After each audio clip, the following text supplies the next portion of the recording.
환경위생 네 번째 시간입니다. 지난주에 예고해드렸다시피 240페이지에 있는 첫 페이지부터 중요한 부분들 다시 한번 좀 간단하게 복습하고 리뷰하고 이어서 나가도록 하겠습니다.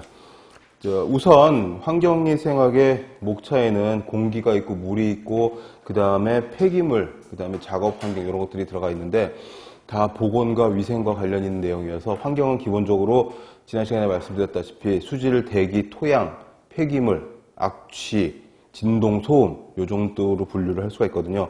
그중에 제일 첫 번째로 나오는 공기, 대기에서 대기의 구조, 요거는 이제 기온 역전을 설명하기 위해서 240페이지에 있는 도표를 보면서 설명을 해드렸고, 기온 역전뿐만 아니라 성층권에 있는 오존층 그걸 설명하기 위해서도 굉장히 좋은 그래프였고, 241페이지에서는 대기오염으로 인한 또는 사람이 많아져서 인구가 증가함으로 인해서 생길 수 있는 세 가지의 부작용, 그게 한쪽 가로 2번 대기오염의 정의에 동그라미 2번으로 3P로 표현이 되어 있었습니다.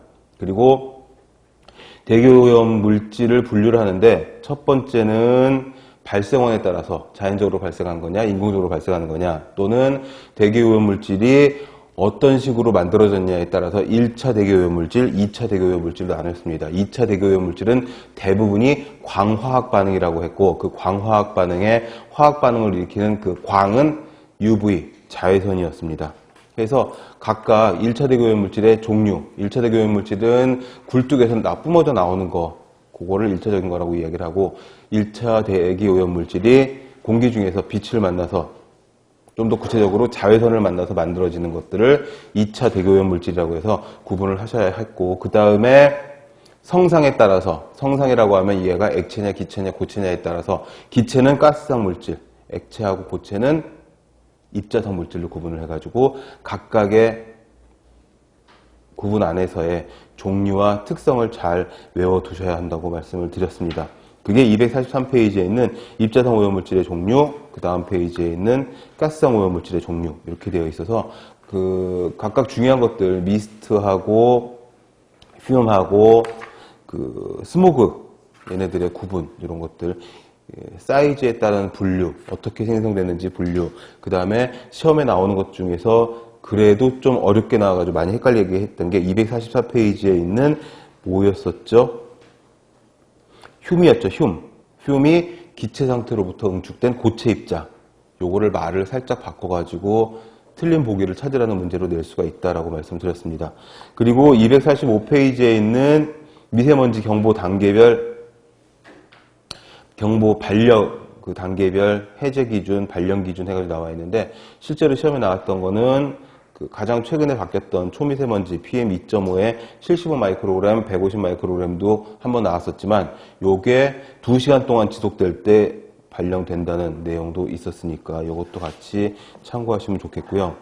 그리고 246, 247페이지에서는 황산화물, 그 다음에 질소산화물, 걔네들, 특히 질소산화물은 UV, 자외선을 만나가지고 공기 중에서 PAN이라고 하는 물질로 바뀔 수가 있는데, 요게 최근에 가장 핫한 대기오염 물질 중에 하나고, 미세먼지의 원인 물질로까지도 알려져 있고, 이렇게 되어 있었습니다. 그리고 자동차 엔진이 고온으로 연소를 시킬 적에 질소산화물이 나오고, 아이들링, 그러니까 공회전하고 있을 때 일산화탄소가 많이 나오고, 자동차가 감속을 할 적에 탄화수소가 많이 나온다고 말씀을 드렸고, 그래서 실내 주차장, 지하 주차장 같은 자동차가 시동 걸고 끄고 주차하는 그 실내 주차장의 일산화탄소 수치가, 법적인 수치가 다른 데에 비해서 높은 걸로 되어 있었습니다. 말 나온 김에 학교에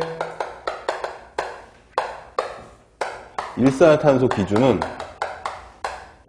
10ppm 이하여야 되거든요. 근데 실내 주차장 같은 경우에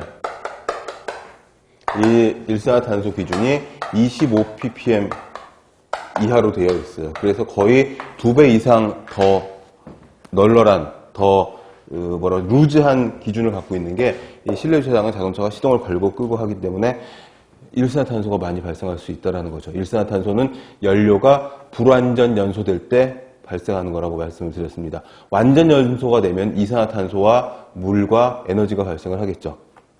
그것도 칠판에다 쭉 적어드리면서 설명을 해드렸었고, 지금 이렇게 그래도 나름 좀 차근차근 그 리뷰를 하는 게 매 시간 매주 이제 반복이 되면서 복습 효과가 있을 거고, 시험에 어떤 부분이 잘 나오는지, 어떤 부분이 중요해서 여러분들이 많이 공부를 해 나가야 할지, 그 다음에 문제를 풀면서도 어떤 부분에 좀 더 집중해서 풀어야 될지가 이제 조금씩 가다 보면 감이 잡히실 겁니다.